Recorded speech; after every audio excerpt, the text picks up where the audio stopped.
Jika merujuk pada buku Matinya Aidit, Marsekal Lubang Buaya karya Rosa Mona yang terbit pada tahun 1967, disebut kalau ayahnya meninggal dunia saat Aidit masih kecil, sehingga dia dibesarkan oleh ayah tirinya. Dan konon, Aidit hanya memiliki 4 adik, yang 2 diantaranya adalah adik tirinya yang berbeda ibu. Tapi, jika merujuk pada buku-buku biografi karya adik-adik Aidit, diketahui Aidit memiliki 3 adik kandung, yaitu Basri Aidit, Ibrahim Aidit, dan Murad Aidit. Dikatakan bahwa ayah Aidit kemudian menikah lagi dengan perempuan bernama Marisah yang dikaruniai 2 anak bernama Sabron Aidit dan Asahan Aidit. Menurut keterangan Murad, si bungsu dari pernikahan Abdullah dan Mailan, perpisahan kedua orang tuanya adalah karena mereka sama-sama memiliki watak yang keras, watak yang diwariskan kepada si sulung, Aidit. Sebagai anak tertua di keluarganya, Aidit menjadi sosok pelindung jika adik-adiknya diganggu dan mendapat ancaman.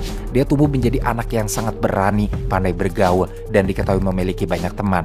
Hal inilah yang menyebabkan Aidit jarang terlihat di rumahnya sendiri. Hampir sebagian besar waktunya Aidit habiskan beraktivitas di luar.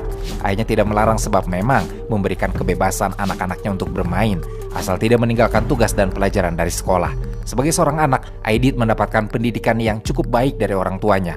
Dia disekolahkan di Hollands Inland School atau HIS yang ada di Tanjung Pandan, lalu didukung menekuni hobinya di bidang olahraga seperti badminton, sepak bola, tinju, bahkan angkat besi.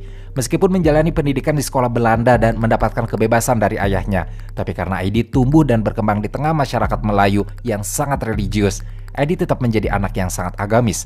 Apalagi ayahnya pun memang tokoh pendidikan Islam dan merupakan pendiri Madrasah Nurul Islam di kampungnya. Maka, begitulah keseharian Aidit selama masih kecil. Ia tidak pernah lepas dari kewajibannya sebagai seorang muslim dan tetap menjalani pendidikan di sekolah Belanda dengan pergaulan yang sangat beragam. Setiap maghrib, Aidit akan terlihat bersama adik-adiknya pergi ke musola untuk bersembayang dan selepas itu mereka mengikuti pengajian sampai tiba waktu Isya. Aidit juga sering sekali diminta untuk mengumandangkan azan karena suaranya dan pelafalannya sangat jelas. Dari segi pergaulan, Aidit sejak kecil sudah terlihat menonjol. Dia mampu bergaul dengan semua lapisan sosial dan etnis di Belitung. Adik-adiknya mengatakan bahwa Aidit ini tidak pandang bulu dalam berteman. Dari anak tangsi di lingkungan militer sampai anak-anak golongan Tionghoa adalah temannya. Bahkan orang-orang tua pun menyenangi Aidit.